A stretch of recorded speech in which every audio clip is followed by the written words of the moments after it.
Time to wake up to the new mortgage rate reality. So you've been waiting on the sidelines thinking about refinancing your home, and let's say you've gone as far as maybe reaching out to a bank or your favorite loan officer, and then the news hits you. Your payment might have gone up from $75 to up to $95 from the last time you got quoted. And if you think that's bad, well, at least you're lucky to have a place you can call home, as there are thousands upon thousands of buyers looking to get their offers accepted by a seller in this already tight real estate market. And on top of that, they might be looking at a higher mortgage payment on that same house versus just 2 weeks ago. And if we can manage to avoid further rate spikes, this month will go down as the worst month since January of 2018. Now, we could count March 2020 as being worse at face value, but it's not really a fair comparison. I mean, nobody was counting on a global pandemic to hit the market as it did. So what's happening? Why are rates rising suddenly so quickly? Those are simple questions with a lengthy answer. But in the world of social media, I'm going to try my best to answer all those questions in less than 5 minutes. So here we go.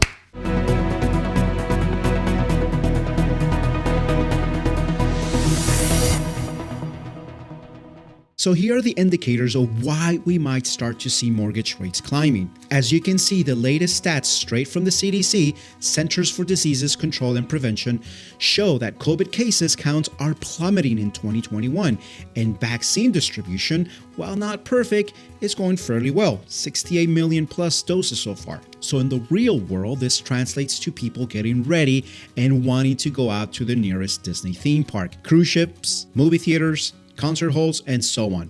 People just want to go out and they are gonna spend money. And this alone is a strong indicator that the financial markets are seeing a rebound on the economy. And moving on, with all this new fiscal stimulus prospects, this is actually increasing pressures on rates, so much so that we are now hearing conversations about inflation returning to the stage. And as we all know, the Fed's job is to keep that inflation down at all costs. So don't be surprised that their next move will be to raise interest rates. In fact, if you take a look at my previous videos, I talk about how a few months ago, the Fed kept saying that they would not increase interest rates.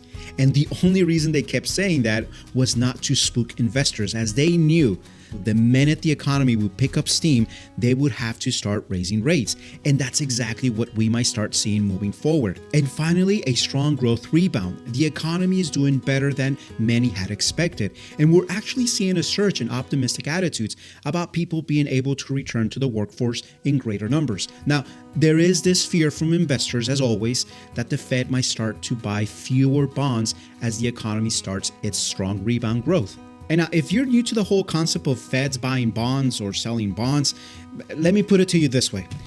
Think of these as bonds and think of me as the government. And so what I'm going to do is basically say, hey, listen, I got to raise some capital, anybody want to buy these bonds? And so investors will come and say, yeah, I'll buy one. How much are you selling it for?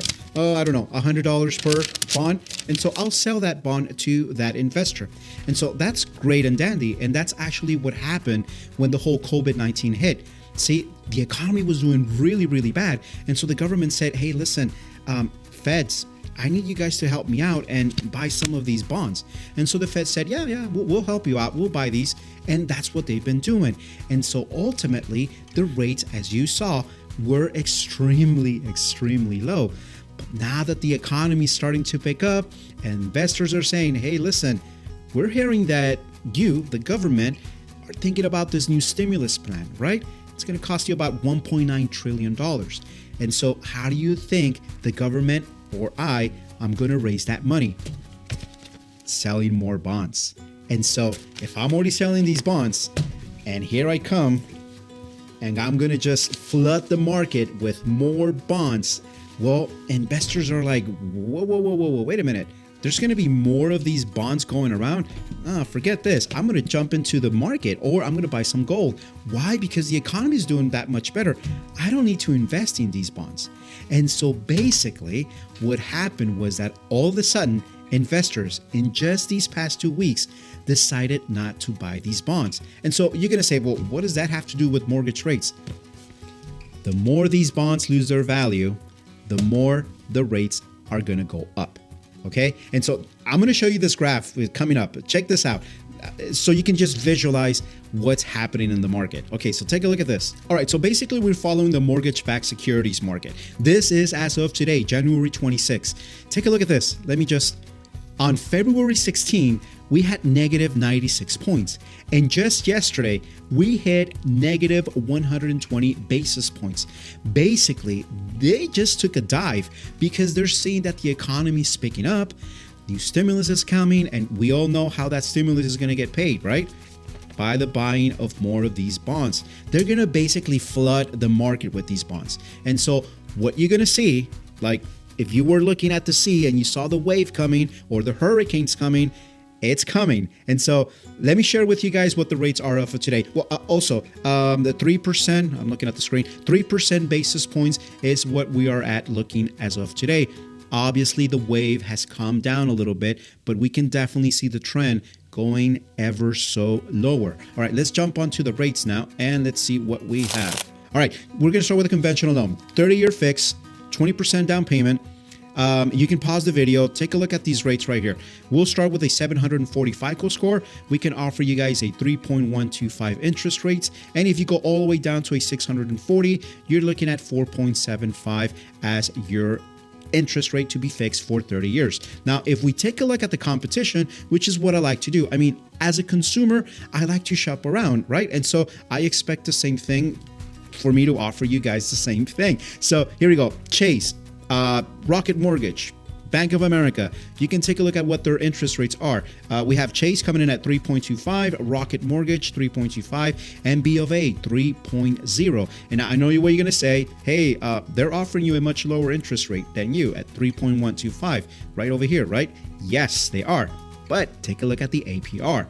They're offering you that 3% with an APR of 3.389.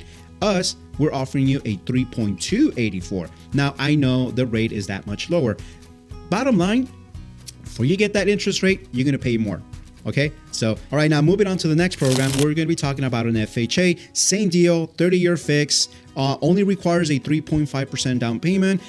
740 FICO score will get you a 2.75, but I know a lot of us don't have that great credit score. So even if you have a 700 in the 700 range, you can walk away with a 2.75. All right, now let's go take a look at the competition. We have US Bank, Quicken Loans, and Citibank. The lowest one of them is Quicken Loans coming in at 2.875 with an APR of 3.836. That's what I'm seeing there.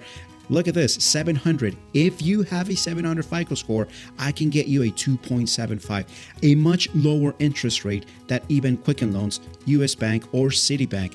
All right, so just keep that in mind. I try my best. We try our best down here to be as competitive as possible. Again, if our rates are that much higher, I'll let you know. I'll show you apples to apples. I just want to be able to help you out. And if I can help you out and you can find a much more competitive interest rates, so be it. Go lock it in because these rates are and will continue to go up. And to finalize this video, thank you so much for watching. I hope you learned something from this video. And if you did, I would only ask if you could smash that like button if you liked it. If you didn't like it, smash it again, and I'll promise you I'll do better next time. Again, if you have any questions or comments, please feel free to place them down below, or you can always give me a call at 661-388-7667. And for all those thinking about refinancing or buying, the same number applies. And lastly, for our homeowners thinking about putting your house on the market, we got a top-notch team of professional realtors all over from Northern California to Southern California, ready to answer all your questions. Thank you for watching. May God bless you. May God bless our nation. And I'll see you guys on the next video. Take care. Bye-bye.